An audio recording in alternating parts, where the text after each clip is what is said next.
Greetings to all Pokemon manga fans. Welcome to the Pokemon Canon podcast, where we will discuss and analyze the Pokemon Manga Series, which chronicles the adventures of Trainer Red as he journeys across the region of Kanto to become a stronger trainer.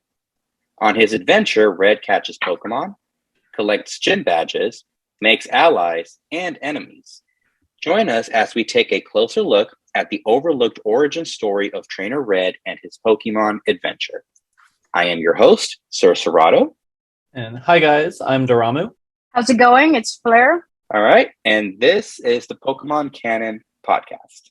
So this is our official third episode, and this is one that I've been waiting for a while now, because I'm pretty sure you know what that reason is, right? Yes. Yes. What is the reason that I like this particular episode? Pikachu. First intro to Pikachu. Yes, this is the Pikachu episode. This is the one that I've been waiting for. And I mean, a lot of the fans know that Pikachu is my favorite Pokemon, and people often think, well, yeah, because it's Ash's Pokemon.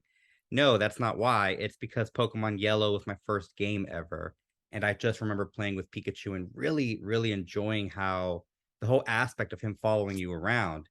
And so when games came afterwards that did not have that feature, I was always really upset about that. So that's the reason why Pikachu is and has always been my favorite. And I mean, one time I counted how many Pikachus I own. It was like 40, I think, but this was about 10 years ago. So I'm sure that number has gone significantly higher. So 40? Oh my god. well, I was counting like everything, like plushies, little figures. I was counting Monopoly tokens. I was counting cards. Every Pikachu that I had. It could have been a hat. It could have been a shirt. And I think I had like 40 Pikachus total. Or it was over 40. But that's the reason why Pikachu's my favorite. So I don't think we've actually discussed what your favorite Pokemon is, have we? No. What is your favorite Pokemon? My favorite Pokemon, okay, so a lot of times it just depends on the generation, but my ultimate favorite Pokemon, it's Dratini. Which one? Dratini? The dragon? Yes. Dratini, really? Why Dratini? I don't know. I feel like it's such okay, so like its evolution in itself, it's just starts off as like this little worm looking thing, right? And you don't really think much of it, it's just like basic looking kind of. But then as it evolves, it gets more beautiful and more powerful, so it has like this ugly duckling kind of feel to it, you know Yeah, I can so see that. so I mean, I'm not saying that as a Dratini it's ugly, it's really not, but it it's it's kind of like that, yeah. It's kind of somewhat like the Magikarp Gyarados, just not necessarily exactly the same thing. Exactly, yeah. But Yeah. then also I just like dragon Pokemon in general. So for example, like Akshu and stuff like that. So it's like it just depends on the generation, but more than anything, I really like a Dratini. Okay, see, that's something that the listeners did not know, and actually I didn't know that either. So now we've established that my favorite is Pikachu and yours is Dratini. So would you consider yourself like a dragon type trainer? Yes, sorry. Yes, I would Okay. completely, 100%. Yeah, Will I throw at least one other Pokemon in there of differently? Yeah, just to have a little bit of variety, because even if it is just a full-time dragon team, all your Pokemon are dragons, there's still weaknesses against them and stuff. So I throw a little bit of variety in there. But if I could have all of them, like if I had 6 Pokemon, just straight up, just like my own little starter team, so it would be probably, let me think about it, because I thought about this like for the longest. You Oh, know, if I I had a have starter too. Yeah, team, yeah. if I had a starter team, who would I go ahead and go for? So for sure, Dratini, right? That's just like my one of my ultimate favorites. It's what I can remember and off the top of my head, and one of my favorites. So then it's gonna be Axu, right? Right. And if I could ever get my hands on it, then Rayquaza, right? Like, but that's of course, you'd have to be really cunning in order for you to encounter a wild Rayquaza, right? And Right. then a Gibble, right? Because then it evolves into a Garchomp. So that's another one of my favorites. And plus, Garchomp is owned by Cynthia, one of like the baddest people out there, in my personal opinion. Right. Yeah, Um, she's a favorite of ours. uh-huh, exactly. And then a Dino, and what is that? How many is that? For lost count. That's four, I think, Yeah. that I mentioned, 4 or 5. Yeah. And then my last one before I never really have like a sixth one. Is a Drugon, I a don't Drudrigon. I'm sorry. I don't either. Whenever I picture so like I've done the same thing in the past where I envision myself as a Pokemon gym leader. I never give myself 6 Pokemon either. Yeah, I always give because myself, it's like, what if I switch it up? You know. yeah, it's like you want to be realistic to the actual rules of the game. And Mm-hmm. you never really see any if anyone ever has a full team of 6, it's usually the champion. Yeah. Because even sometimes the Elite Four, sometimes they'll have only 5 Pokemon. It just kind of varies on the generation. Or So not even. Sometimes they'll only have just depending on the level. If it's like I've seen, if I remember correctly, on some of the games, the for the younger generations of Pokemon game, for the Elite Four, at least the first trainer that you encounter, the first Elite Four, he only has 4 Pokemon. for which If I game? remember correctly, I I think I don't remember. This is probably like fucking years ago, to be honest. We have to look this up. Yeah, because no, yeah, Yeah. that's the same thing I do with my team. Um, it's funny because I've always Pikachu was always my favorite Pokemon, and then as generations went on, a Pokemon that kind of became my second favorite Pokemon actually turned out to be Elekid, but that's because I love Elekid's evolutionary line. And I always feel like, to me, Elekid is kind of like my what do you call it? Elekid has always been kind of like my runner-up favorite Pokemon. So because those two are my favorites, that's why I've always been considered an electric gym leader. So okay, so let's go ahead and do the episode walkthrough. But before that, we're going to do the TV guide synopsis. And this is what I have for the TV guide synopsis. It's a very short one. I simply put, Red tries to train a newly captured Pikachu, all while trying to earn his first gym badge in the Kanto region. Pretty good. Yeah, that's spot on. Yeah. Yeah, it's a pretty short synopsis for being such a long 2-chapter episode. So we're gonna do Pokemon Are the Champions recap, which, as a reminder to our listeners, it's when one of us has to not read, kind of like explain what happened in the previous episode. And so for this one, I'm going to do the recap, channeling the character of the rival. So hopefully I can get my interpretation of the rival correct. So are you guys ready?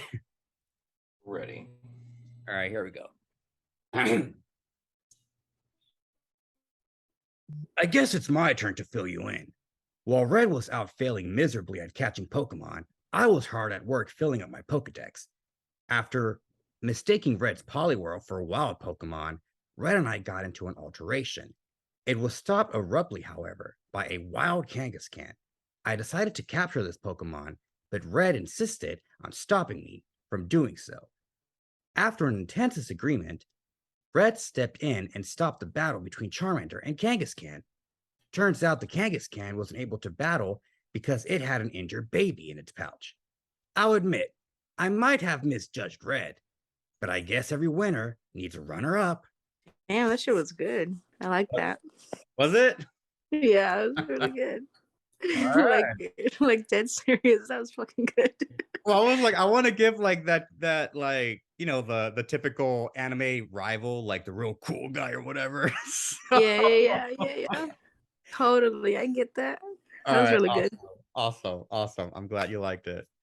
All right, so let's go ahead and do the chapter recap. Here we go. All right, so we're doing chapters 4 and 5. So chapter 4, it's a wanted Pikachu. It starts off with Trainer Red. He enters Pewter City.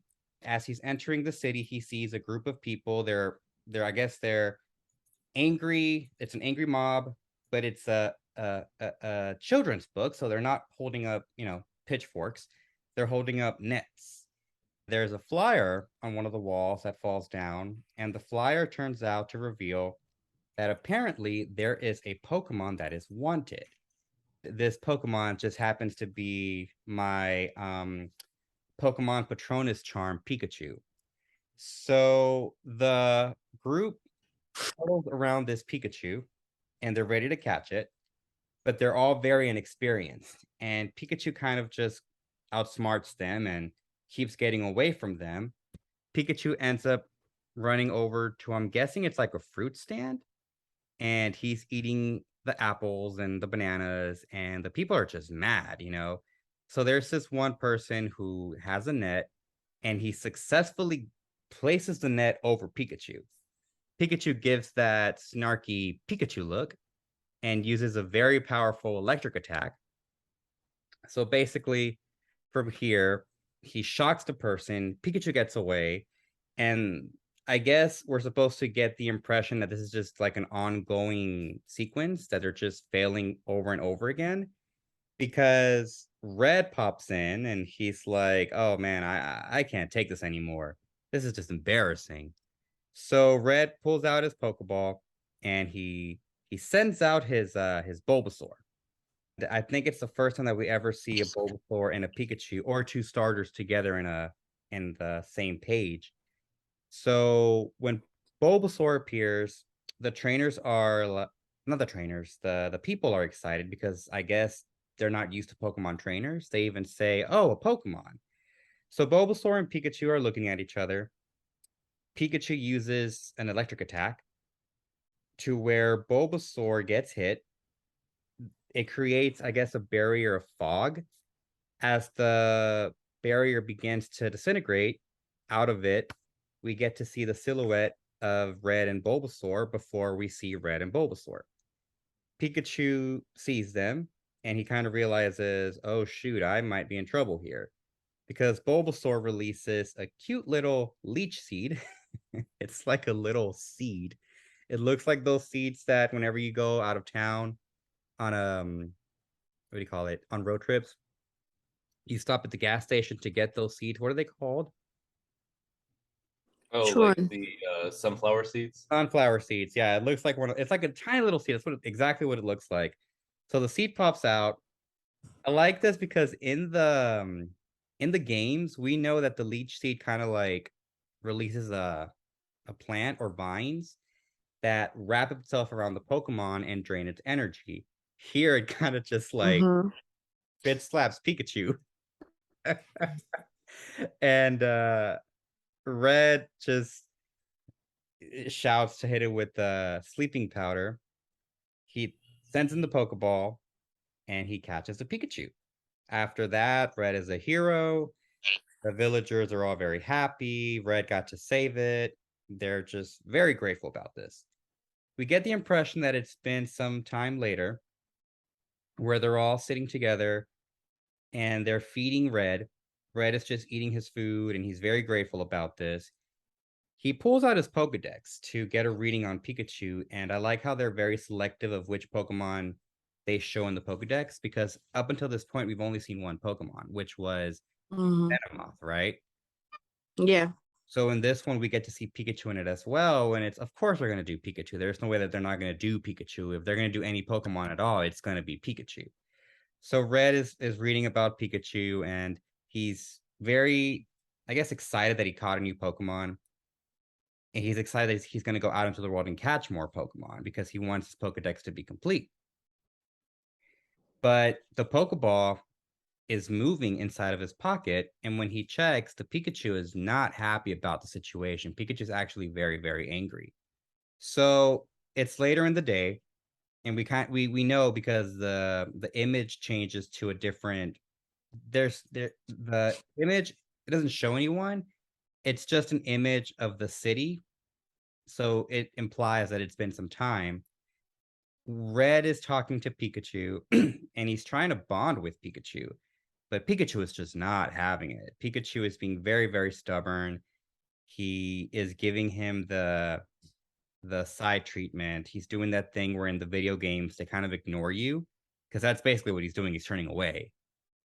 He even shocks Red. And then this is when the rival walks in, and I really love the rival. I have a very, very soft spot for the rival. I just love him.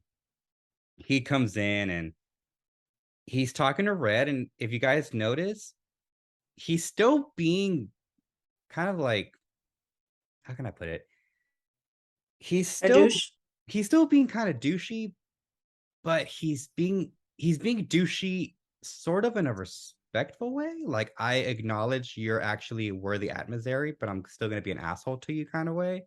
Where before it was just like, what are you doing? Like, why are you following me around? But now it's like, oh, it's you, my nemesis. And I like that. So there has been a shift in their dynamics, in my opinion. And of course, we discussed extensively how the last chapter, the Kangaskhan one, really showed the personalities and how there was a newfound respect for each other. I feel that at this point, there is a respect for each other. They just don't want to admit it.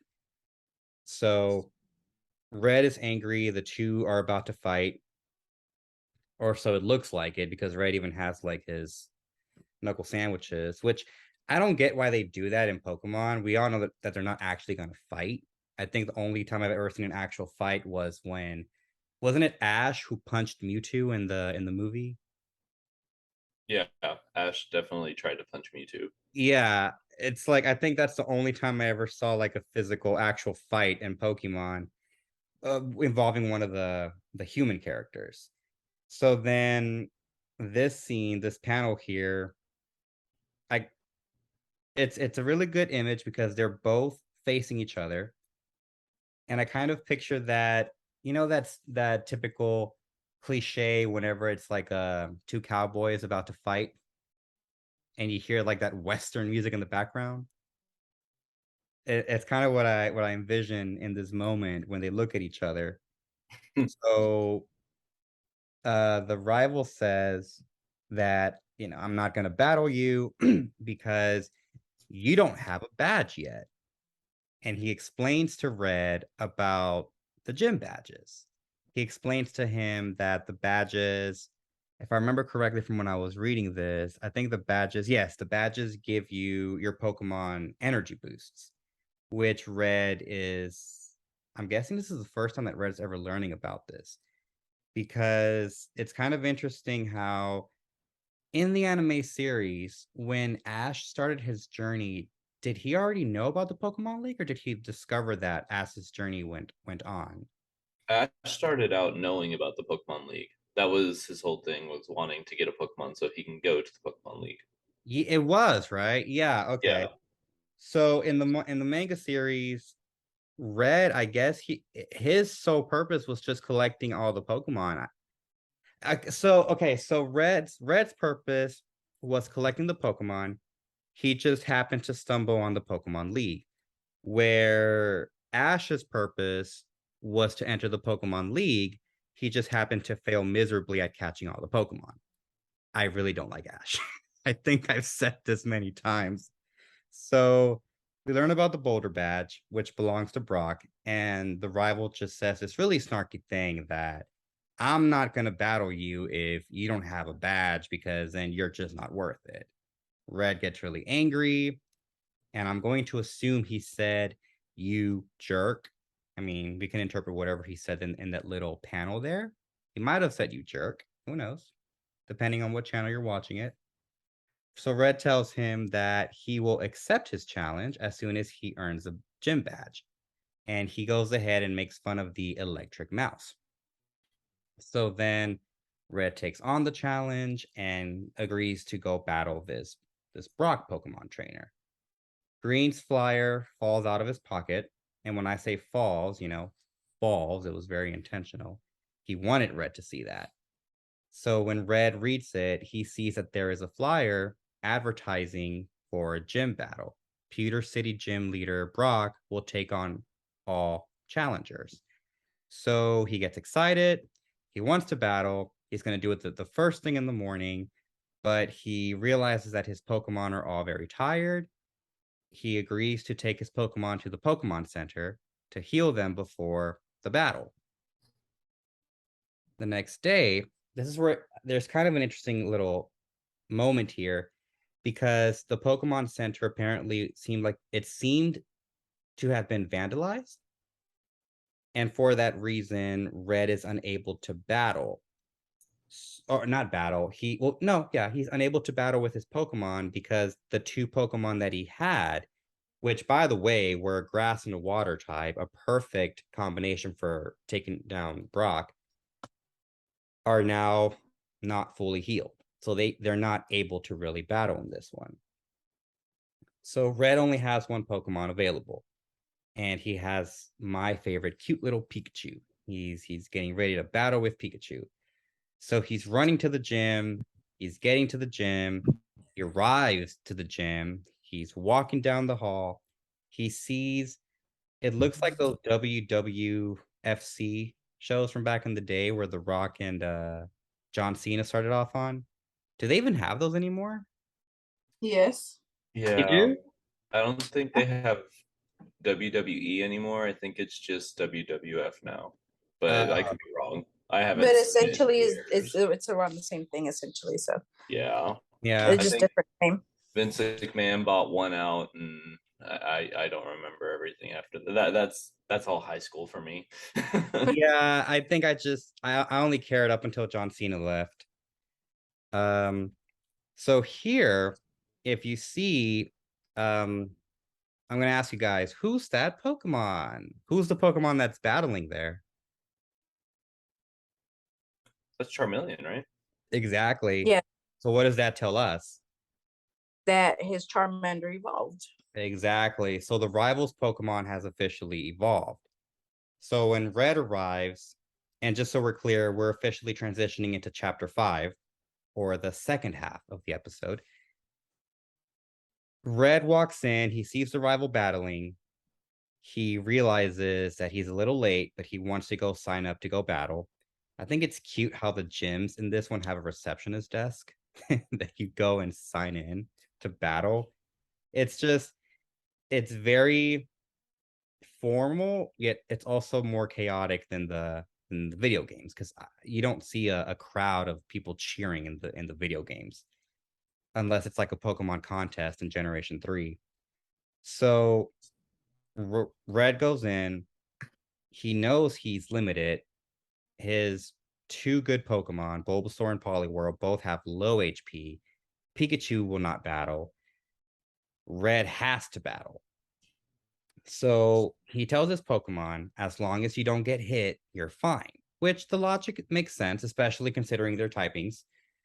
Poliwhirl and Bulbasaur, one after another, take down a Pokemon. They take down a Graveler. They take down a Cubone. He takes down a Sandshrew. I think there's maybe one more that I might have missed. And as these battles are happening, we see Brock. He's watching all this excitement going on.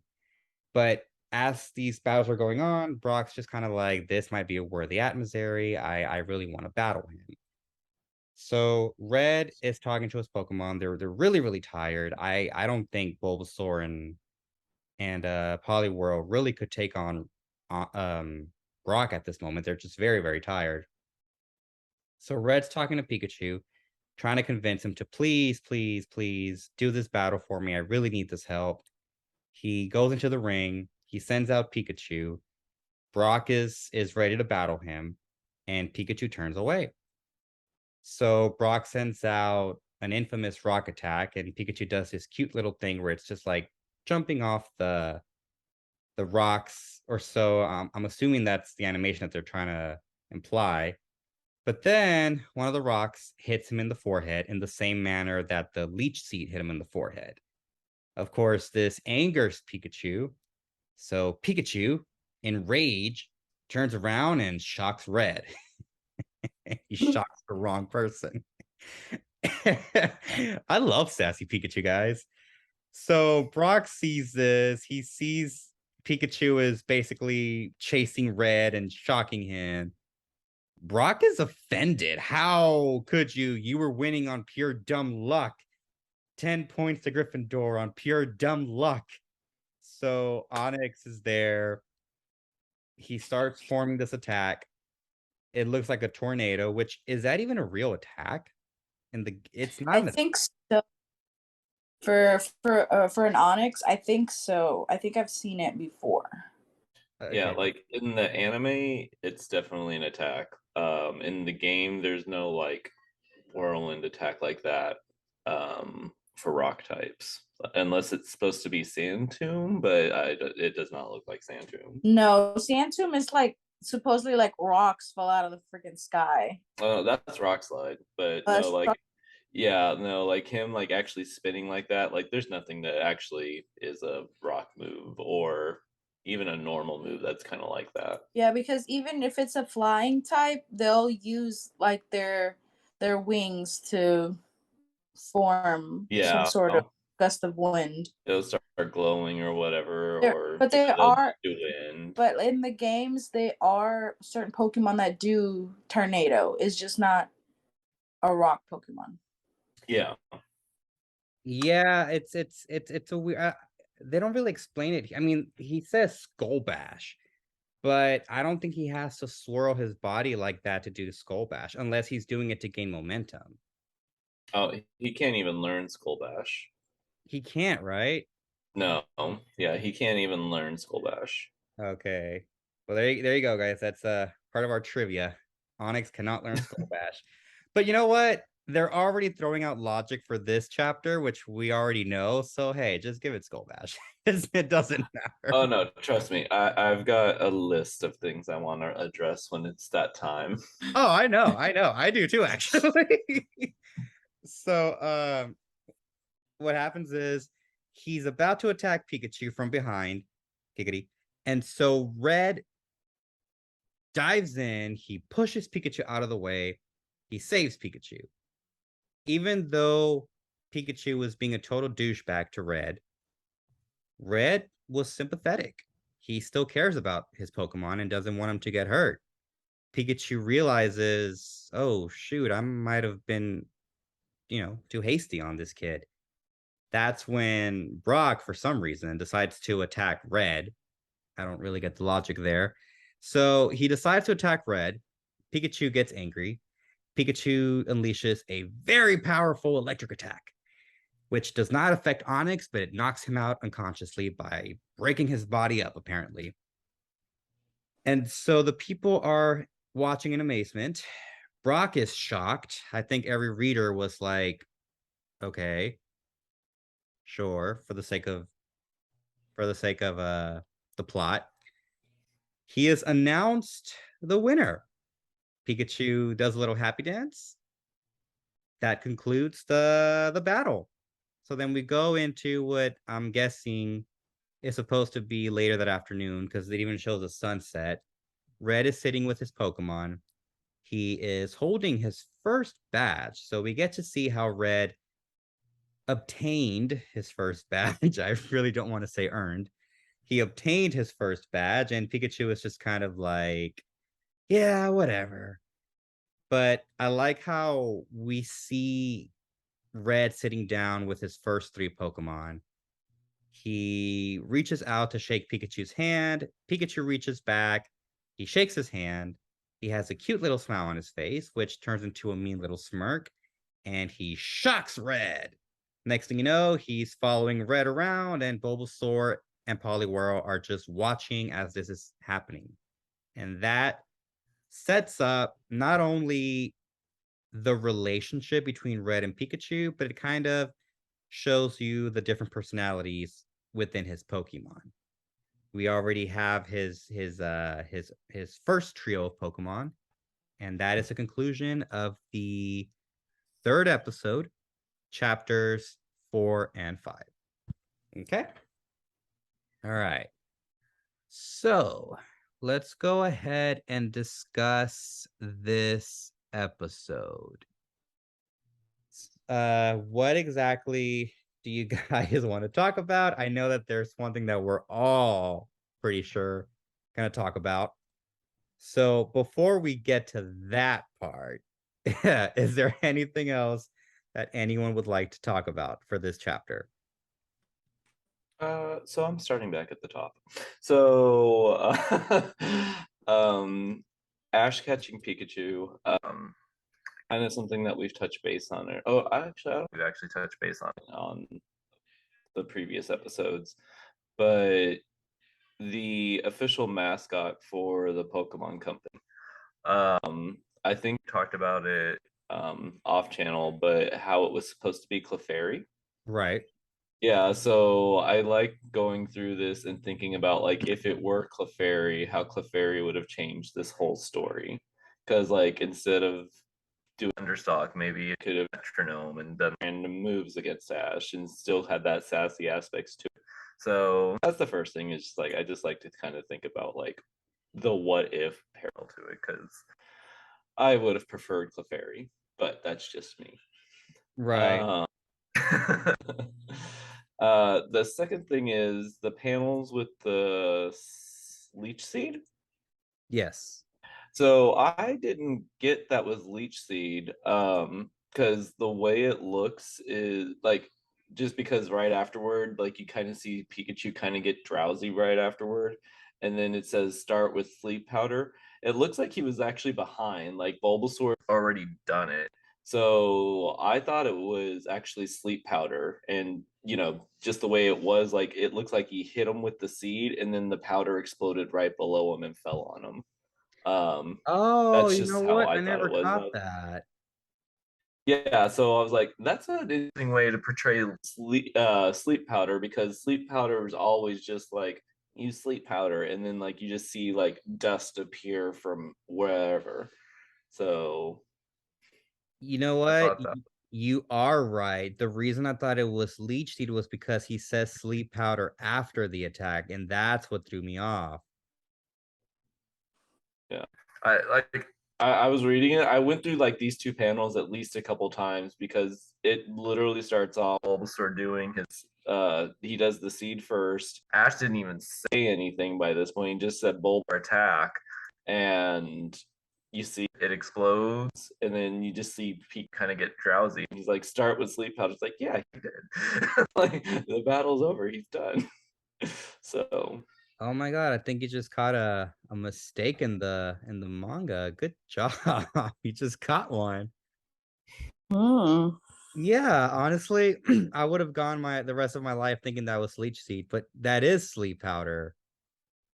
Yeah, because even when it says poof, it's like yeah, like it. yeah.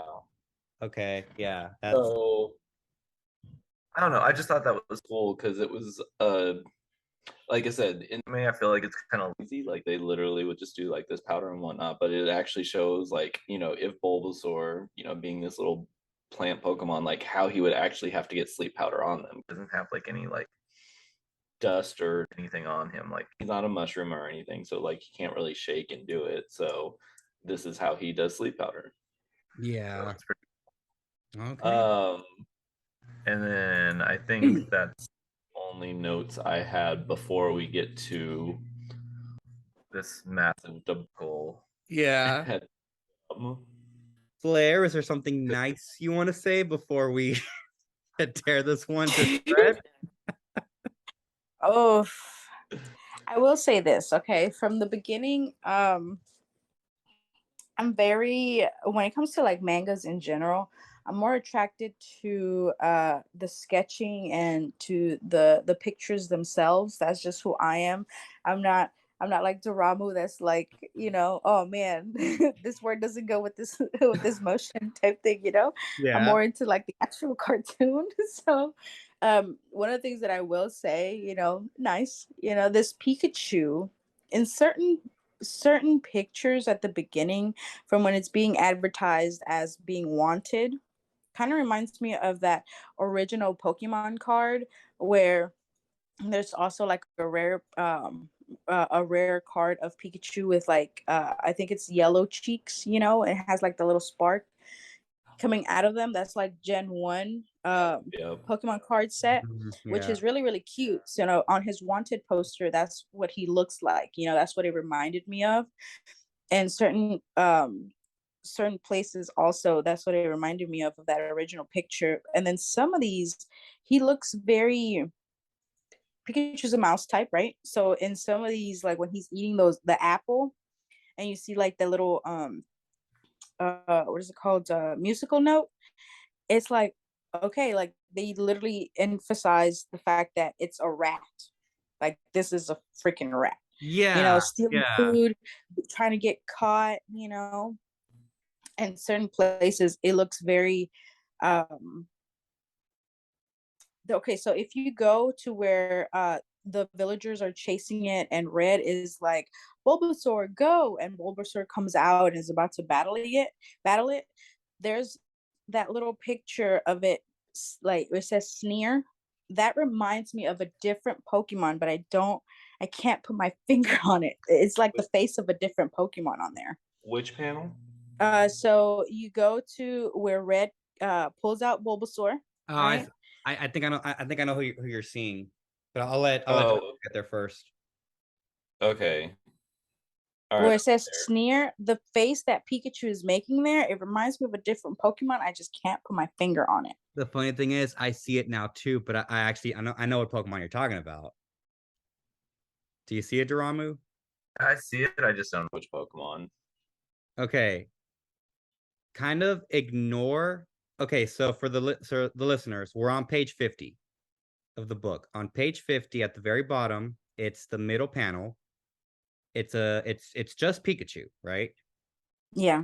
If you kind of ignore the hands, pretend the hands aren't there, and the ear on the right side, ignore that ear. The ear on the left side, if you look at that as a little horn,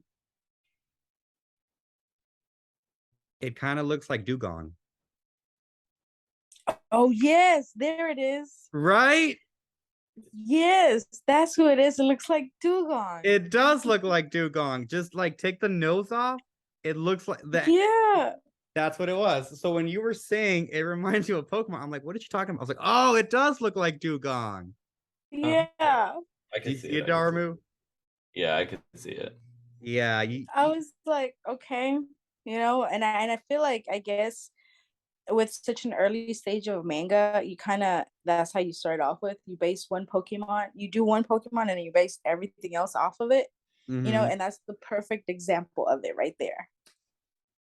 Oh, that's crazy. Yeah, I do. I definitely. It's funny how you saw something, but I saw what it was.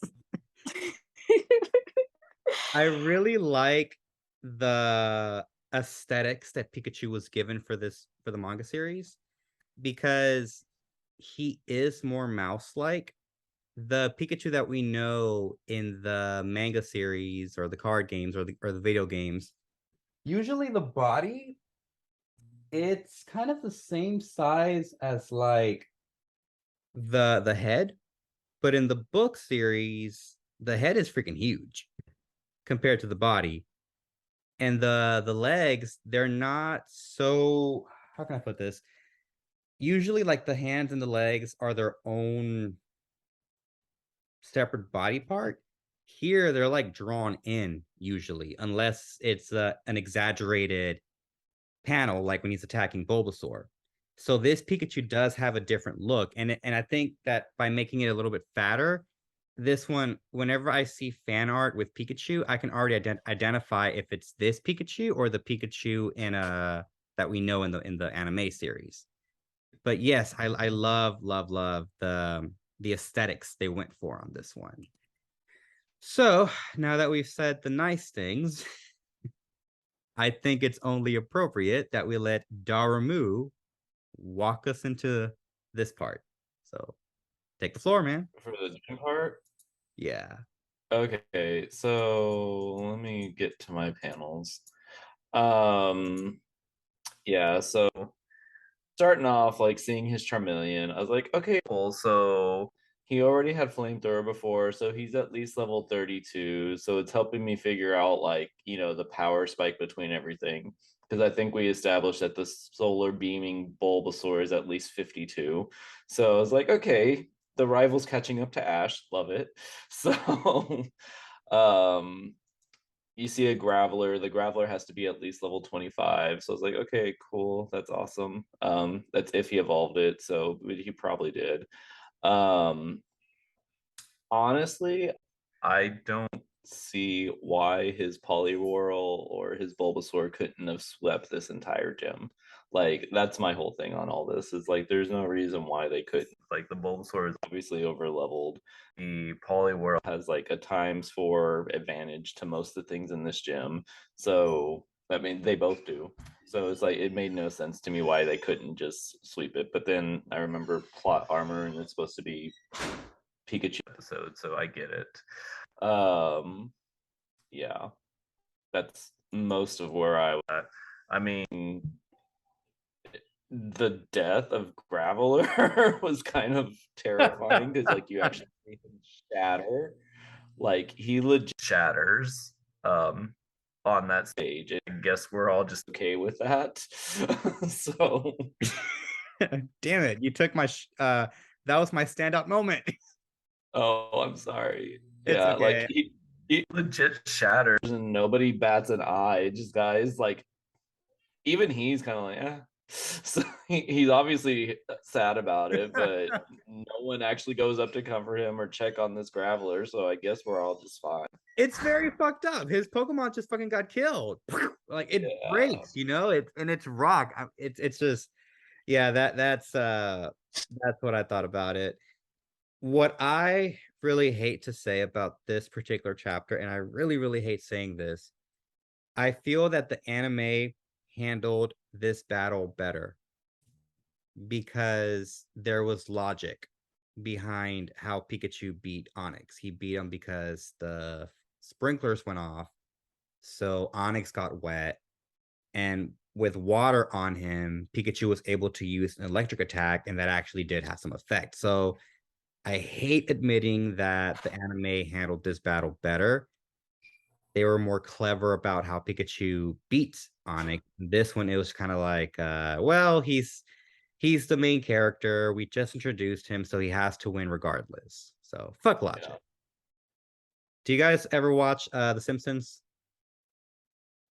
It's been a while, but yeah. Fleur? I personally don't watch The Simpsons. The only time I watch it is when it's like the Treehouse of Horrors.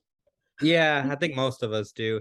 It actually it was in one of the Treehouse of Horrors. They had it was that show Xena.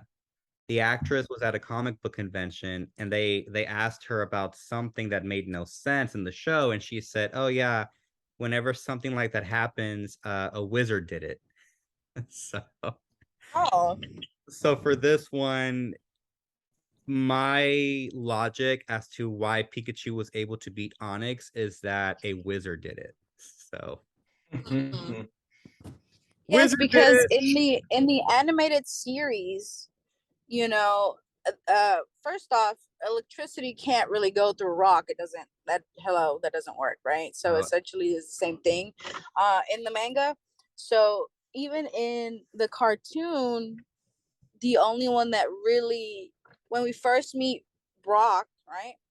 Yeah. He Ash, quote unquote Ash, is with Misty at that point because he's already stolen her bike and all that good stuff.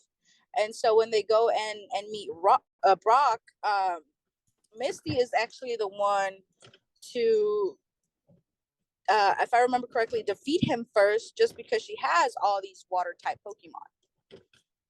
What was this right? in? So, huh? What was this in?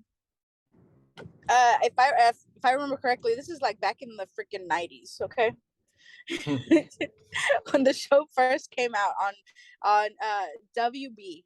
Yeah. I remember WB. So I mean, like it's a little far-fetched sometimes, like the manga, because the way Pikachu just defeats Onix, in my head it's so weird, because electric Pokemon don't have that big advantage unless it's like a weak rock Pokemon versus a super strong electric type.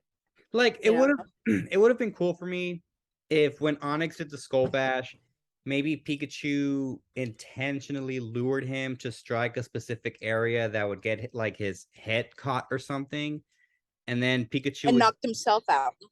like trap him and then have Pikachu attack like the ceiling light or something and have that crash on his forehead. I would have been like, okay, well that was smart, because yeah, type wise you're not gonna win. You can outsmart him, but they didn't do that.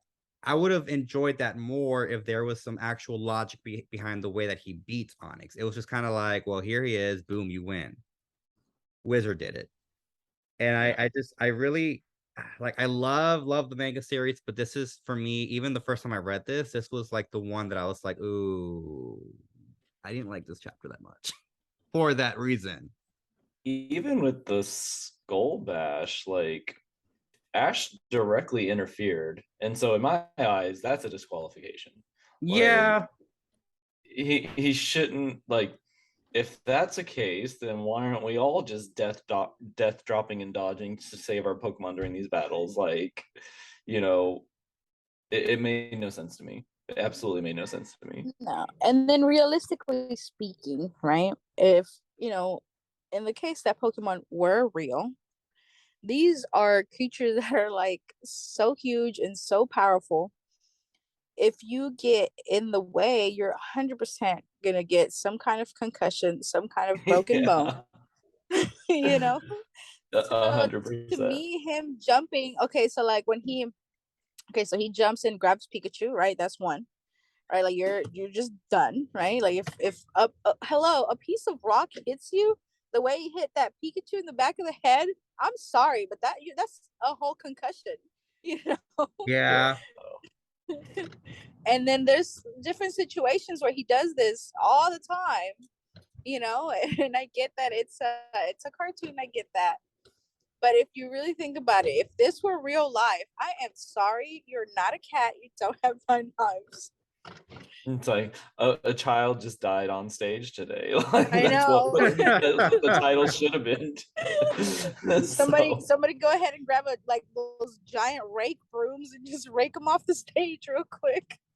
Now, I have a quick question. So after that, it's a couple panels down. Like, you see the Pikachu looking at him starry-eyed, and he's like, "I'm sorry, I shouldn't have forced you." The panel next to it, is that supposed to be red? Hang on. At the very bottom, right? Yeah, page 70. The one where Pikachu's like thinking of somebody, is like, "How about we just be friends?" Is that supposed to be red? Yeah, Yes. that's red. Yeah. Okay, yeah, it's slightly gradient. So I was like, I didn't know if he was thinking about our previous trainer or not. Yeah, no, it's the art's a little weird there, but if you see his vest, he's wearing that like vest style. Yeah. Yeah, no, that's red. That's red. Okay, No, okay. he does not have a Gengar storyline like the newer episode. Yeah. So Like, wait here. yeah. And then one thing I think is kind of cool about all this, like the one good takeaway from all of this is they did kind of keep Onyx fainting animation the same. So on page 72, like when you see Onyx kind of like bust up into different pieces, they actually kept that in Pokemon Stadium and Stadium 2. Yeah, I remember. So it shows that Onyx doesn't really die. I like to think of it as more like Onix actually has like a gravitational pull that's keeping the snake part all together. So it's kind of cool that they kept that from here. I did like that animation in the Pokemon Stadium games as well. Yeah. But I think we're all pretty much in agreement that the episode was good up until the ending. Up until the part that was supposed to be the showstopper. Yeah. Because Yeah. like all the electric attacks, I'm just like immune. Like every time I see the little I was like immune. I was like, oh no, man. It wasn't a showstopper, it just kind of stopped the show, and it was like, Yeah. oh, come on, guys, get it together. Was there anything else somebody wanted to add on this, or move on to the next section? We can move on. Oh, I don't have anything. Yeah, I'm sorry. I think I'm good. All right, so now we're gonna do the trivia. So I have some trivia for this one. The first one is the rival tells Red that Pikachu won't be good against rock type Pokemon. A running error with the anime that rock is mentioned to be strong against electric when it's actually ground type. Did either of you have this issue growing up where you thought that electric did not affect rock? Because I did for the longest. Yes, 100%. Did you, Dara? No. Oh, but you played the game before the anime. Yeah, no, I played the game well before the anime. So Okay. I was just like, so you already knew. I was like, why do they keep saying that? Because you can electrocute rock. You can't do anything to ground. And like that was always the problem. All of Brock's team is ground. Dude, also. I fucking freaked out. And this was not even this was like recent, like maybe 8 years ago. I was playing either Fire Red or yellow. Leafy Green? It might have been Leaf Green, because I have all the games. I had an Aerodactyl on my team. And whoever I was battling in the game had an electric Pokemon that used a very powerful Thunderbolt and knocked out my Aerodactyl. I was like, what? I'm like, you're not supposed to be able to do that. Like, no, I freaked. I was like, that doesn't make any sense. So I'm like, did that really affect my Aerodactyl? And I go online and I'm like, wait, electric does affect rock. It just doesn't affect ground. So you need yourself a Gligar, sir. This is something I think that for many of us that grew up probably the English anime, I'm pretty sure Japan did not have this issue. In the English, I think a lot of people our age that started off with the anime first probably had that same issue where we thought that electricity did not affect rock when it's actually ground type. So yeah, I'm glad that 2 out of every 3 Pokemon podcasters had this issue. Those are our statistics. The second trivia I had, which really it's not even worth mentioning because we already talked about it. Pikachu should not have been able to beat Onix with an electric attack. That was bullshit. And that is what I actually put in my note. That was bullshit. Yeah. Like, just to kind of touch base on that whole thing, my sister played Pokemon Yellow. And she was having trouble with Onix, like specifically. So I looked at her team and was like, okay, you got 2 Pidgeys, 2 Rattatas, and Pikachu, and a Metapod. So I was like, okay, so here's what we're gonna do. And so 5 of them were death fodder. Like we literally like tail whipped 6 times. We did 6 sand attacks. I was like, all right, now just start quick attacking. And she beat them, like, but we had to literally, like, it was a legit 30-minute team effort because she didn't want to go catch anything else. So like that's how we had to beat Onix, and this smug little punk just goes and thunderbolts them or whatever. I'm just like, he probably I mean, more for all we know, he probably has a Game Shark in the game, you know. I've mentioned this before for anyone that ever has an issue with yellow. Butterfree confusion, you'll beat Onix, no issue. And the third trivia I have was, and this is one that I really noticed myself, is that Red was accused of being a thief in the first episode. Pikachu was an actual thief.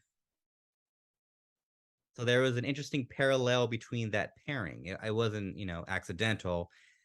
I wonder if it was intentional, actually, but it might have been a subconscious thing. Like, let's have the protagonist and his main Pokemon both have a similar plot. I just thought that was a very interesting connection between the two characters. So now we're moving on to the standout moments. This could be the funniest, cringiest, best, whatever moments you want. Now, unfortunately, Daramu took mine, which was Graveler's casual death. I will say that if that was shocking, just wait for what's to come. I'll let you go first, Daramu. Okay, so mine was actually, I'm trying to find the page number. I don't remember the page number, but it's when you get that shot of like Brock just watching and you see like his whole team doing the same pose right behind him. I have a thing for like gym leaders specifically because, you know, they're the big hurdle to get across throughout the entire story. So just seeing his team and just seeing them like mimic him, and like it gives them like that same sort of like determined personality that he has. Like they're all watching the fight, they're all learning what they can about it, they're learning their enemy before they have to get in there. Like it's just kind of cool. It's a very imposing presence, and it's something that, you know, even I think the first gen, all the gym leaders were very much like, I've got my shit together. It's not until like the next gen where you have like, you know, some that are doubting themselves, some that are slightly goofy. Like, you know, like the first set of gym leaders were all very much like, I'm here to end a child's day. So Yeah.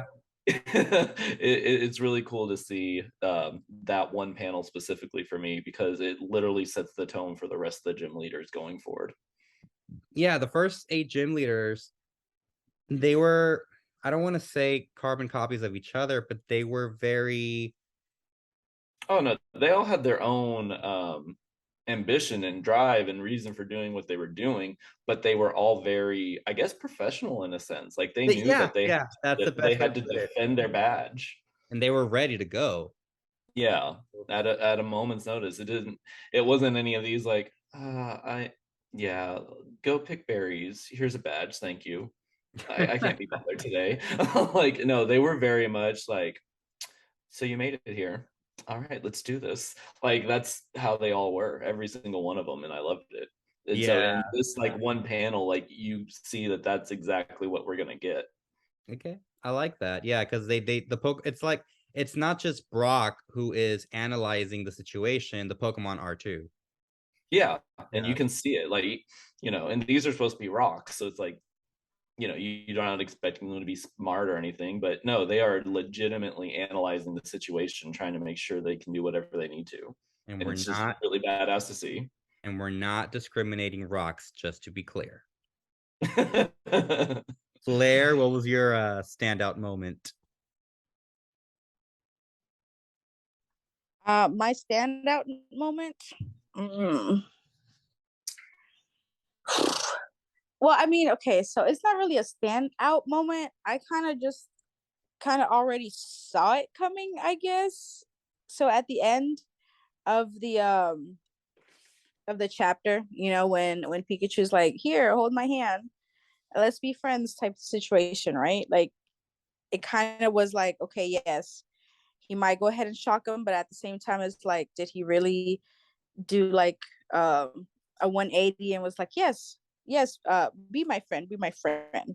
I think that was my standoff moment. Yeah. When he shocks him at the end and like he's chasing him, I just picture that dun dun dun dun dun dun dun dun Yes, dun from the anime dun. You know which one, right? Yeah. yes, They yes. always play like in happy corny endings. It just fits that scene perfectly. My standout moment was the casual death, but it's actually my runner up was when it's actually two moments, but they're the same thing essentially. It's when the guy places the net over Pikachu, and it's also when Red is angry at the rival because they're cursing. And you guys know how like in comic books they don't really say what they're saying. They just kind of put like symbols and you can kind of determine what they're saying. And I love how in a Pokemon, I wouldn't expect to see that in a Pokemon series. But again, well, no, because I was gonna say we're the target audience, but we were kids when these came out, so it's like okay. But yeah, that was my runner-up standout moment. We have audience feedback. Okay, Yeah, I'm ready. yeah. So we have some audience feedback, which I was very very excited about. So somebody left a comment in one of our podcast episodes, and let me go ahead and kind of read to you guys what they left. They said, so they left two comments. The first one says, I don't think it's overlooked. Hardly any YouTuber who ever talks about the manga ever gets farther than the yellow arc. And they tend to perform the cardinal sin of mentioning, quote unquote, that scene. If you are a fan, you know what I speak of. First of all, I want to say thank you, Keelan. They left us that comment. And yes, I know exactly what you're talking about. And as someone who has read up until the Black and White series, I am really excited to see when Daramu and Fleur reach that scene. And I'm glad that this person actually left that comment because we're starting a new game with you two. You guys are aware that there is a that scene coming up. So moving forward, whenever I'm doing an episode, I want you guys to tell me if you think that that chapter had that scene that he's referring to, because it's a very every Pokemon manga reader knows exactly what that scene is because it's a huge scene. So thank you again for that. And then the other comment that they left was, and this one was directed towards you, Darmu. I They said, so they're referring to when we said that Generation Alola was the pointless one, and Daramu was the only one that defended it. They said it was a literal pit stop for Ash in scope of the rest of his journey, a vacation destination, and Ash should lost to rights of his fight with How since Rowlet intentionally fell asleep, just like when Ash's Charizard coded him in the Indigo League for doing the same thing. But Rowlet not only got to continue the fight despite the calling and foul of intentionally sleeping mid-fight, but it somehow managed to bullshit its way out of a major damage from Hal's strongest attack because of a gag. So basically, they're saying that, I guess, the same way that we disagree with the Pikachu and Onix battle, agrees with the battle in the anime. Now, Flare and I don't really keep up with it, so this is all up to you, Daramu. This is all for you. So starting off, I still say Sun and Moon was not pointless. Sun and Moon was a great set of games. We got Z moves, we got Ultra Beasts. Very, very cool set of Pokemon. That's probably one of the most expressive set of Pokemon that we've ever had, honestly. Like almost every single one that you go and play, you can tell exactly like what kind of character, what kind of personality they wanted for that specific one. So again, I don't think Sun and Moon was pointless at all. And to go over your complaints with Ash and Rowlet, you're right. He probably should have been disqualified, but Ash has like mega plot armor. I've seen him I've seen him scale a whirlpool made by a mega Gyarados using his electric feet. I mean, and just 2 weeks ago, I seen him fight Steven and use electric tendrils from his Z move willingly to beat his meta or mega Metagross. So, no, I don't really like. We could sit here all day talking about the times Ash should have been disqualified. We just don't. So, So would you agree that a wizard did it? no, I would agree. Plot armor is heavily embedded in his veins, and you know. Okay, so Cynthia is the only one that seems to like somewhat get through his plot armor because she finally took down that little yellow fucker yesterday, and I'm so happy for it. So yeah, I'm We'll see, we'll see. But yeah, no, he's definitely not a wizard. It's definitely 100% plot armor. So Yeah. And I want to clarify something because I think some people might have misunderstood what I meant when I said that Alola was pointless. So when I say Alola was pointless, I'm not referring to the Pokemon, because one thing about every generation, I am not a Gen 1er. I want to clarify that to all the listeners. I love every generation as they come out. Do I have a least favorite? Absolutely. Generation 4 has always been my least favorite, but it's not because of the Pokemon. It's never the Pokemon. I absolutely loved the region forms. I love the introduction of that. The Z moves were pretty cool. What I had an issue with was the removal of the gyms in favor of the, what were they? The trials? yeah, the island trials. It just it took away what I really loved about the original games. And I really hate when people say, well, yeah, because they're trying to change it up. So if you're a real fan, you should follow it no matter what. That sounds like blind obedience, and I don't agree with that either. No. But that was like, I like what Generation 8 did. I like what they did. The thing about Generation 7, it just felt like they were creating a region, but I don't feel like it paid off. I would have liked it better if Ultra Sun and Ultra Moon would have been the continuation of once the region was built. It would have made sense. Instead, it was just, well, we're just gonna have them build a region, but really never like touch on it. And that was the reason why I felt that that region was just kind of not one of my favorites. But Pokemon wise, I loved it. I loved the Pokemon in that game. So for that, then you played X and Y also, then, right? I played all the games, yeah. Yeah. So for X and Y, would you say that was better than Alola also? X and Y. Oh God, yeah, Really? Okay, that's interesting. yeah. We'll discuss the game rankings like at the end of the season, because it's always fun to discuss that. Yeah, that's a whole nother conversation. Yeah. We could sit for an hour just Yeah. discussing why I personally do not care for X and Y. But yeah, that's again another conversation. Yeah, that'll be like a special episode. But thank you again, Keelian, for leaving the feedback. We appreciate all audience feedback that we get. Wait. Don't worry. We'll be right back. We just need a short break. But while you're waiting, don't forget to look us up on social media. Check out our Facebook page, Instagram, and Twitter. Simply search Pokemon Canon. Are you on Twitch? Help us support our fellow podcaster, Daramu, by subscribing to his account at twitch.tv/Daramu. That's DARAMU. We appreciate all of our listeners, and audience feedback is always welcomed.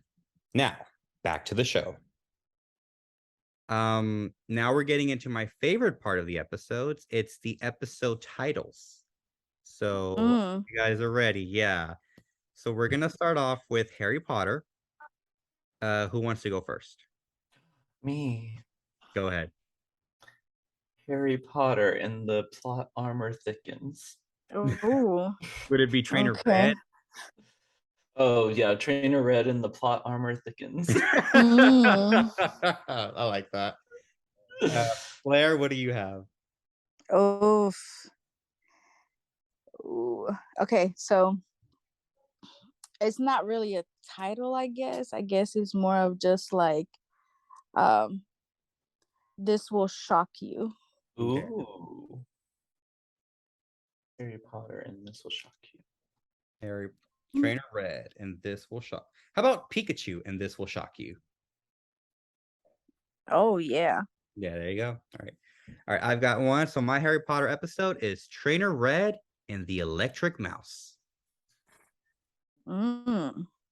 All right, so now we're gonna do the Friends episodes. So mine is pretty simple. It's just the one with Pikachu.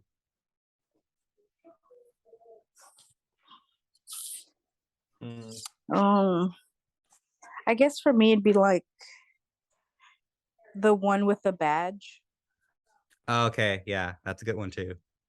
The one with the badge, because it is the first gym badge that we ever get. Daramu, what do you have for this one? The one where we didn't talk about the murder.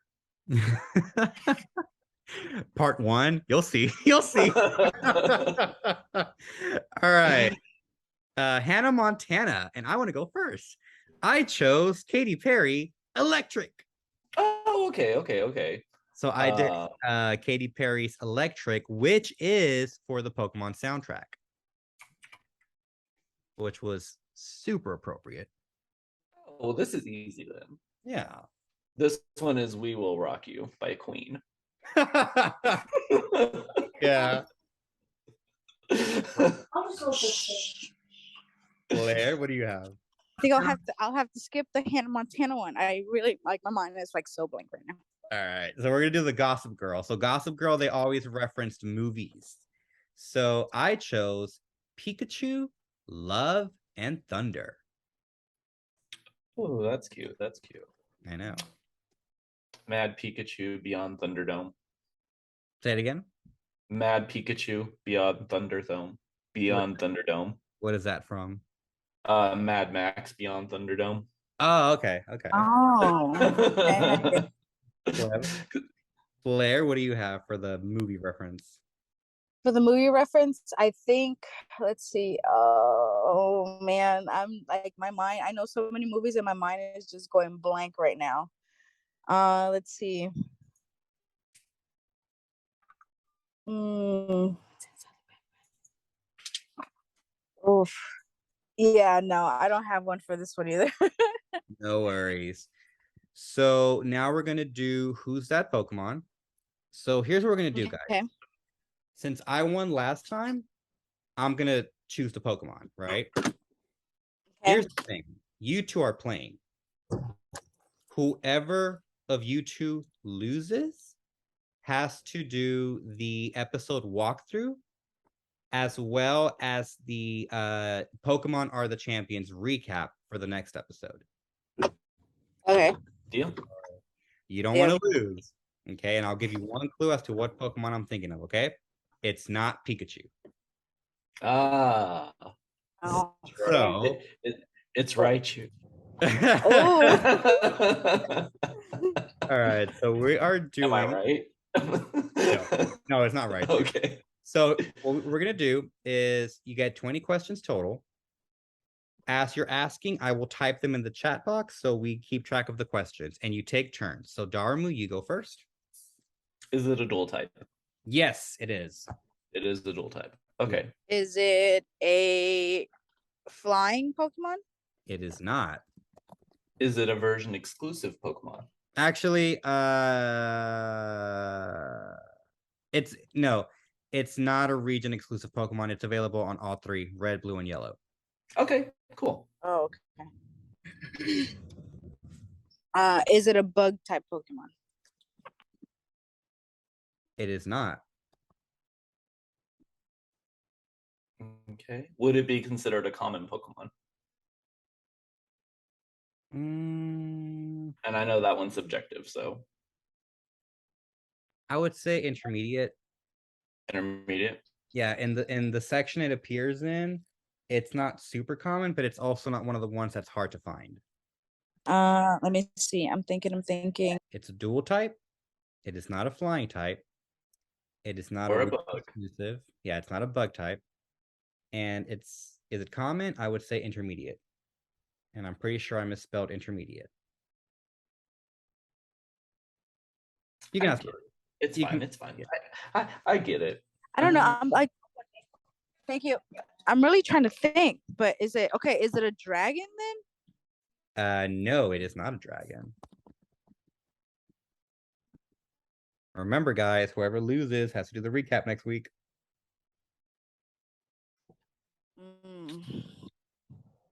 Yeah, now you're both now you're both like, oh shit, I don't want to lose. Is grass one of the typings? Is what? Is grass one of the types? It is not. Oh shit! Well, that takes out a lot of them. Is it a honestly. ghost? It is not a ghost. What the fuck is left?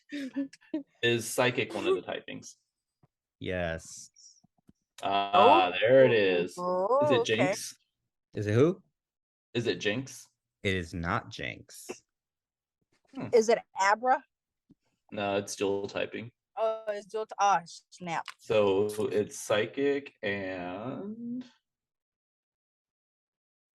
is it Mr. Mime? It is not Mr. Mime.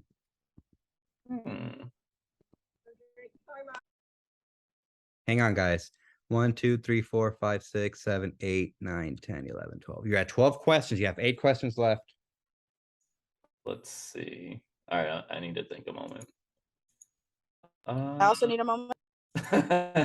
Need a moment. Is water one of the types? Yes. Okay. Is it Slowbro? Yes. Yay! Congratulations! You won that one.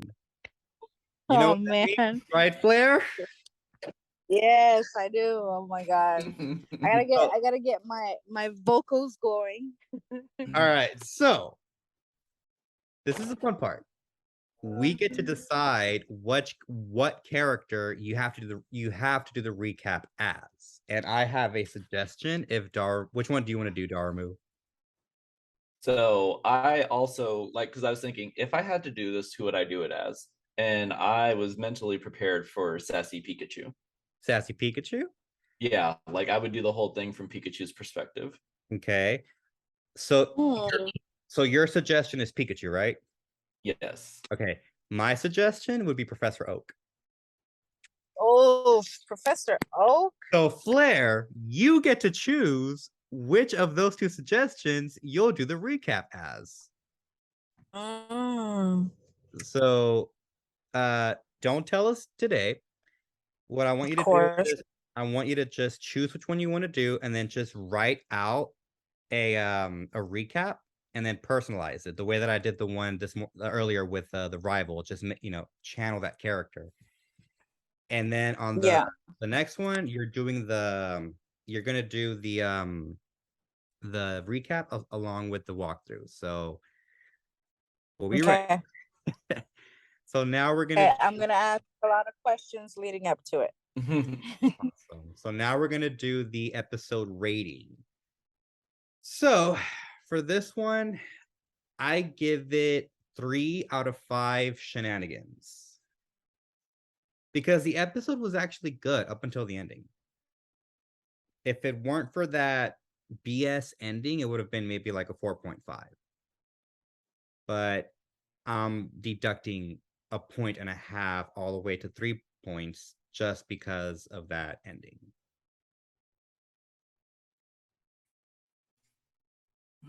Well, you did 3.5? Yeah, I was gonna go 3.5 for pointings for me. 3.5. Okay, so we all agree it's in the 3 region. Yes. Okay, so then that is the part that we agree on. So now we're going to do the Pokemon politics. We're going to discuss the Pokemon politics. So for this one, the one that I actually really wanted to bring up is the fact that, how can I put this? You know how like when you're watching those Marvel movies, how they brought up the really good point in Civil War that yes, they are heroes, but they're kind of vigilantes. They're like getting away with murder in a way, you know? Yeah. Okay. And I feel like the whole Graveler casually getting killed in the battle, it's like in this world, this kind, I like how this perfectly lines up with the theme that we've had, that in the manga series, it's not as happy as we perceive the cartoon to be. In the first one, the first thing that we all agreed was that the Pokeballs were depressing because we could see the Pokemon. And then in the second one, we agreed that the Pokemon potions, the syringes, were just kind of shocking. You're hurting them. In this one, it's like, what do you call it? Like it's like dog fighting rings or cockfighting rings. Yeah, I agree with that. That was really sad. Oh yeah, no. Pokemon has always been legalized dogfighting. It- So But the thing is, in the anime series, it's always presented as like, well, the Pokemon like to be trained. They like to be stronger. They like to be, they want to get better. In this one, I do see that, but it's like these Pokemon are actually suffering in a much more intense way because there's even a freaking battle ring and people are shouting and screaming. The fact that the Graveler has a very casual death, and then you see that, did you catch the panel where the Cubone, his bone gets snapped? yes. Yeah. So yeah, like it's not like the anime or even the show at all. Like it's very much it's a lot more gritty.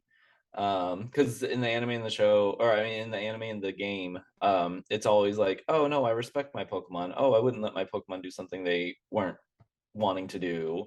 And they kind of threw it in on here, but it felt like fine text. Like, okay, Pikachu, you don't have to. But if you wanted to, it'd be cool. So yeah, no, it's definitely a lot more gritty than the show or the game, for sure. Um, I I don't think that there's been a single Pokemon that I've seen in the show that's died because of battling. Like they have several Pokemon deaths in the show, but none of them that I can remember that are because of like actual battling. Yeah, because the show kind of presents battling as sort of like Almost recreational. I was gonna say kind of like personal growth, but recreational, because it's more of a sport in the anime, Yeah. especially with Generation 8 that had like an Olympics theme to it. This is it's the cartoon, definitely it's about the Pokemon becoming better, but in this one, even kind of, because you got to think about this. So they're at a gym. Okay, we already know that Pikachu has a type disadvantage. Red is straight up like forcing Pikachu into this. He's pushing him. If you go to, where's the page? There's not a page number, but it's the one where it's the panel where he's approaching the battling ring and he's just pushing Pikachu. Yeah. It's It's like, like, well, we're up. And it's like, yeah, yeah, Pikachu is like not having it. it's not a consensual thing. Pikachu Yeah. does not want to be there. He doesn't want to fight, and you're endangering this Pokemon's life. If you want to like look deeper into it, Pikachu is a mouse and Onix is a snake, which we know snakes eat mice. So it's funny how the manga series just has such a dark portrayal of these aspects that we have really grown to love and view in a more innocent manner. I like that it's not really touched on, but it's kind of, honestly, it's kind of fucked up. I feel like that's suspicious, but Yeah. Yeah, because these Pokemon, and then I mean, I get it. Some Pokemon like it because obviously, like we said earlier, is that the Geodude and the Graveler, the Pokemon that were standing behind Brock, they were analyzing the whole situation and they were enjoying it.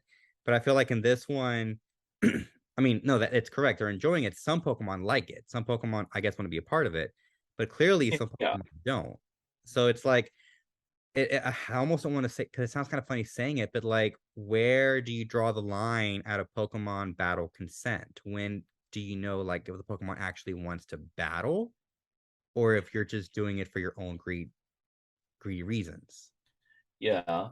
So for that, like you would have to take each individual Pokemon into account because like his Bulbasaur, for example, his Bulbasaur, you know, obviously has like that fighting spirit. Like he wants to be in a fight. He wants to, show that he's the best Bulbasaur there is. But like if you had something like, a Meowths are notorious for, sleeping and stealing things. Like they're probably not going to want to battle. They probably want to go about their day.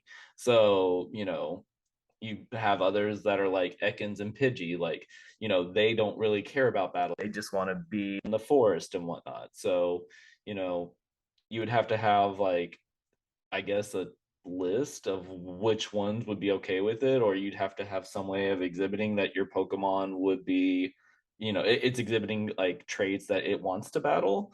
I don't know. Like that's the only way I could think about it.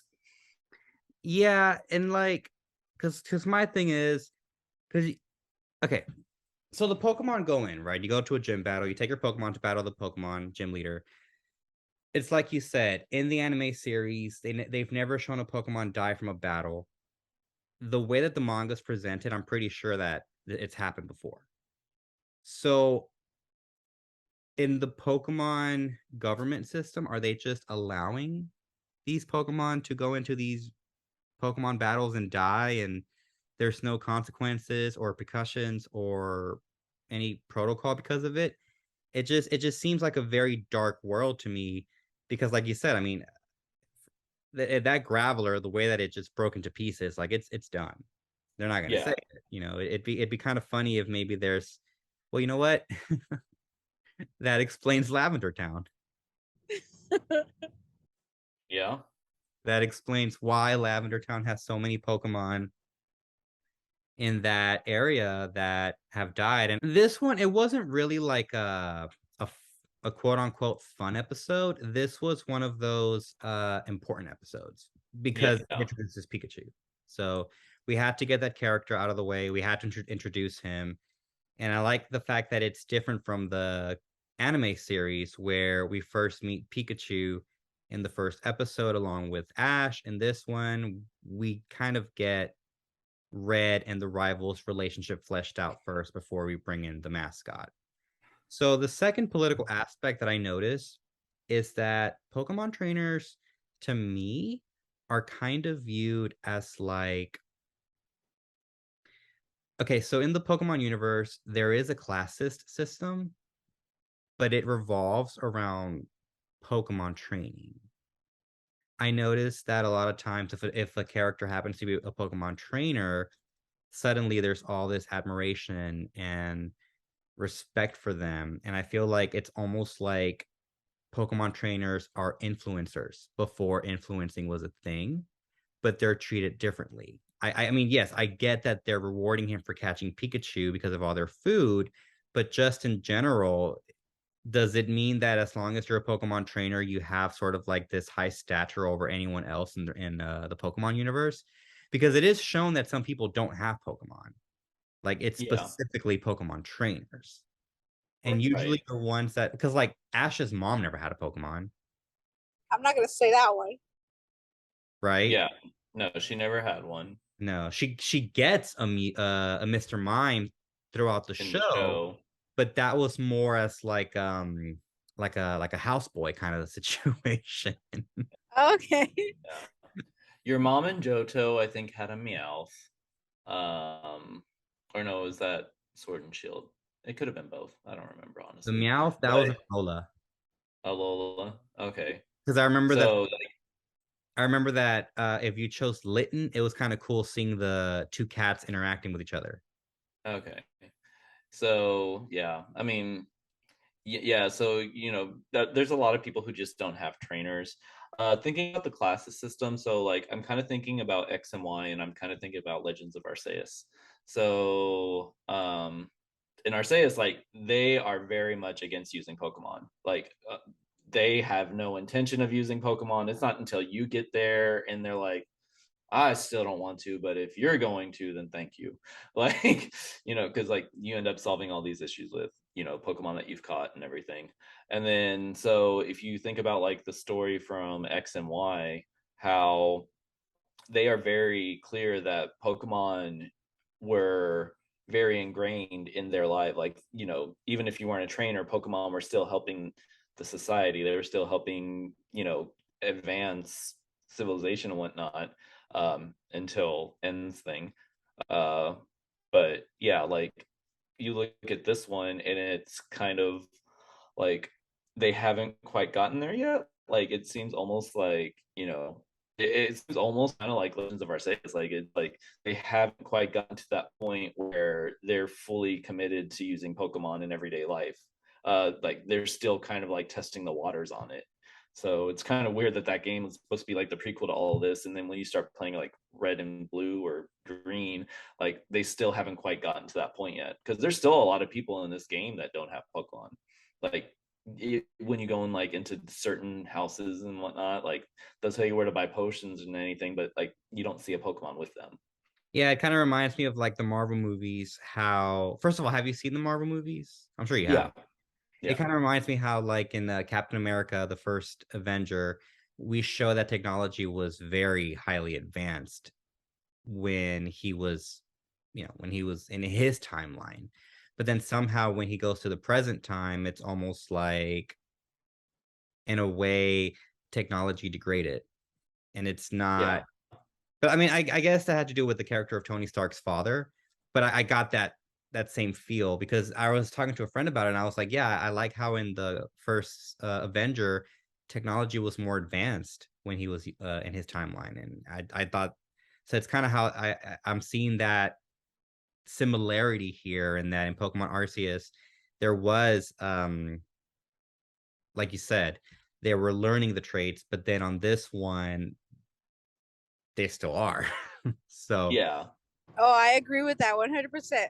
it's yeah, it's an interesting thing. So yeah, I think that's pretty much the it for the politics.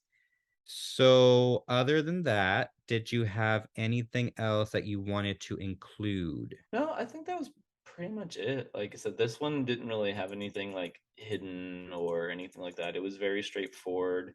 Um, I did enjoy it. Like I am very adamant. I don't like Pikachu. I've got my own personal reasons for that. But even with this being a Pikachu episode, like I still appreciated it. I kind of prefer this style of Pikachu compared to like Ash's Pikachu, just because I do like the little Chubachu look Yeah, of it. yeah. So yeah, it was nice to be able to see like these old drawings of it because I did appreciate these more than the newer ones. Okay, so we're doing the Pokemon debate. Flare Yes. and Daramu. So in Pokemon debate, we are debating who the third starter should be if the starter trio were um Pikachu, Eevee, and a third Pokemon. So it's you two debating. I'm just gonna be the one that's keeping the. You guys ever? Did you guys ever take debate in high school? I Yes. didn't. Okay, Flair, you know the debate rules. Well, just because I took debate doesn't mean I was good at it. Okay. Basically, Not a what you very argumentative person.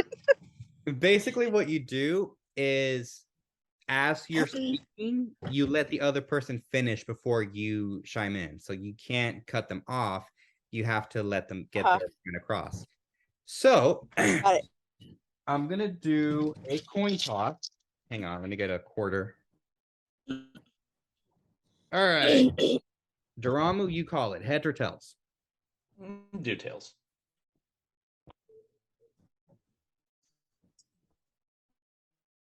Tails. Okay. So you get to go first. So tell Okay. us, who, in your opinion, should be the third Pokemon and why? And Flair, whatever he says, you cannot give that same Pokemon. You have to give a different one and give your reason for it. So go ahead, Daramu. Okay. Well, I already know which one I want. So. Okay. Hopefully it's not the one he chooses. Daramu, go. So I personally think it should be Clefairy. Clefairy was supposed to be the original mascot. I don't think Clefairy is too overpowered. Its moveset is actually kind of crap, but it does have the ability to learn a lot of TMs, including different elemental TMs. So you have a lot of customization for it, whereas the other two, yeah, Eevee, you can kind of evolve into your own personal one. Pikachu, you're stuck with Pikachu, but Pikachu is like a really strong electric type for most of the game, especially since you don't really have many electric options in Gen 1. So I think Clefairy would be like that really nice counterbalance to both of them. Okay. Flare, what Pokemon do you believe should have been the third Pokemon for the trio? I know that this is a little bit out there, but I'm gonna go with Dratini. Okay. And I know Daramu's not gonna agree with that 100%. I get that because of the stage that you wouldn't normally encounter a Dratini, but I feel like it would be like a good starter choice because it's a dragon type, right? And then also it can become very, very powerful, and if you're planning to battle all these gym leaders and like the Elite Four and go to the champion and all that stuff, you want to be a real Pokemon master, I feel like a Dratini would be a great partner. It does involve a little bit more effort in the games to like evolve it and all that stuff, so I feel like that would be a great choice. Okay. Daramu, what is your response? I actually agree with that because if you look at like the levels that you fight the Elite Four, Lorelai's the weakest with a level 53 Cloyster. So it's not unreasonable to think that if you had a Dragonite or a Dratini from the beginning, that you wouldn't be around those same levels. Like you should hopefully be on par. So you would definitely have a Dragonite by that point. Like it's not something outrageous. Like I think Volcarona, like I think he evolves at 70. So like it's nothing silly like that. So I think it would be a good option. And then Dratini and Dragonair stats aren't actually the best. So, yeah, you have a little bit of advantage because you are a dragon, so you have a lot of resistances, but you don't really have like a decent move pool. I think the best thing they get in their actual move pool is Hyper Beam and Dragon Rage. So, but kind of like Clefairy, they can learn a lot of TMs, different elemental ones, even some physical ones. So you can kind of customize it the way you want. You have a lot of power to do what you want with it. So I think it would be a good pick, honestly. Okay. I mean, and plus there's only that was the only dragon that you could get at that time was Dratini. Everything else was like, a dragon on paper, not in actual practice. So yeah. Okay. Flare, response? So I personally, when I've played the Pokemon games, to me, Clefairy has never been a choice for myself. Maybe when it came, I feel like what is it called? Clefairy to me has the same vibe as let's say a Chansey. That's what I get out of a Clefairy, that it can help you in certain things and it's really good in defense, but attack wise it's just not my cup of tea, if you will. Okay. So my question to Dharma would be, when you say Clefairy, and I know that we are doing our best to not really bring in later generation rules while we're doing the Kanto region, but I'm going to ask regardless, are you viewing Clefairy as a normal type or as a fairy type? No, I'm using it as a normal type because type. that's how I played it as. And as far as the offensive power, if you've ever been on the business end of that one Clefable from Pokemon Stadium that had Fire Blast, Thunder, and Blizzard, I think for some reason Blaine had it. It packs a punch. So that's why I was like, yeah, no, it can definitely, if you have any move, like if you're coming up on a gym leader and you know that you have a type disadvantage, like, if you're picking Pokemon that you want, Clefairy could be that bridge because they always had that one gym or that one Pokemon where you can go and buy like Fire Blast, Thunder, and Blizzard. You could always go there and change her type so that way, or change her move set so that way it would make sense for what you were fighting. So it's a very versatile Pokemon if you actually know like where different TMs are going to be and what's coming up. Yeah, What I think is interesting about you choosing Clefairy, aside from the fact that Clefairy was the initial intended mascot, is that if that were the trio, you have a trio that evolves with stones. Yep. Because Eevee has all the stone evolutions, Pikachu has the Thunderstone, and Clefairy has the Moonstone. So with Flare, with the Dratini Pokemon as part of it being like part of the trio, do you kind of view that as being kind of like the Charizard of that trio, or do you think that it wouldn't be as popular if that were the third starter? I think it would be like a Charizard of it. A lot of people, the one reason that a lot of people like Dratini is because of its cuteness. If you like, it's just a cute Pokemon. Yeah, it looks like a little worm, but it has, all these little quirky little features. And then as it evolves, it goes from like this little worm to kind of like a snake form, and it looks very, very beautiful.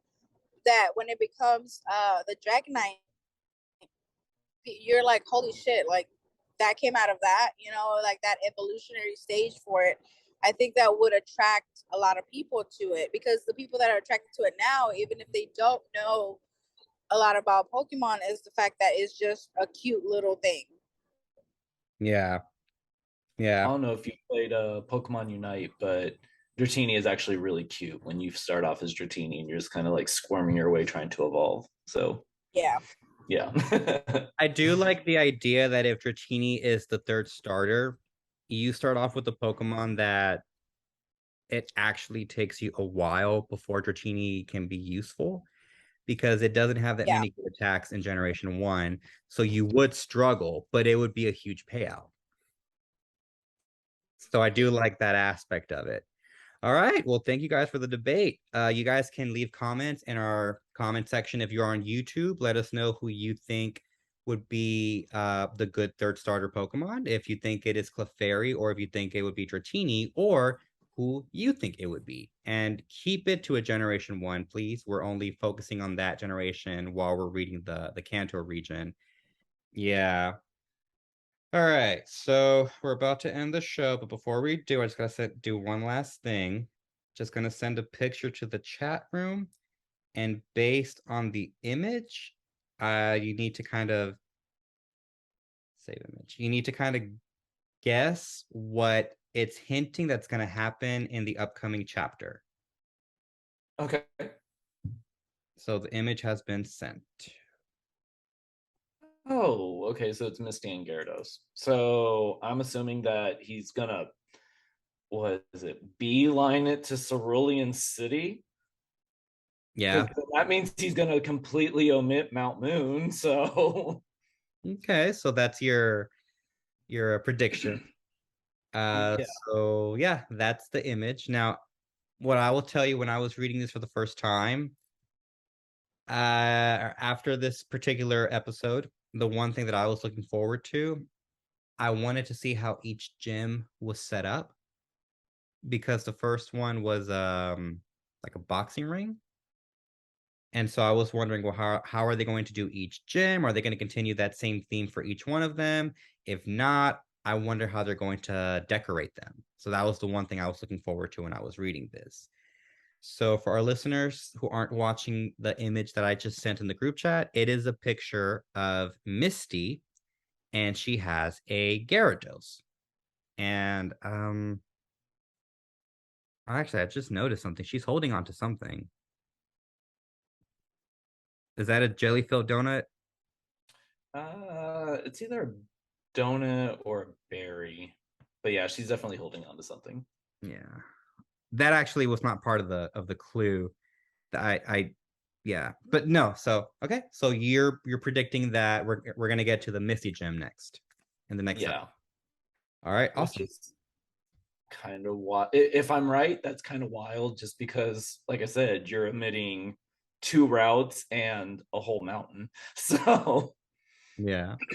Well, we'll have oh, to and that means that they don't touch base on the fossils either, if that's the case. we'll have to wait and see. Yeah. All right. So that concludes the episode. Thank you, trainers, for listening to our Pokemon Canon podcast, where we review the Pokemon manga. If you're listening to this on our podcast channel, don't forget to leave a 5-star rating and review. If you're listening to this on our YouTube channel, don't forget to like and subscribe to our channel. Help Pokemon Canon grow and reach a wider audience. We appreciate all your support. This has been your host, Sir Serrato. Hi, Daramu. And of course is Fleur. Thank you to all of our listeners. Bye. Bye. Bye.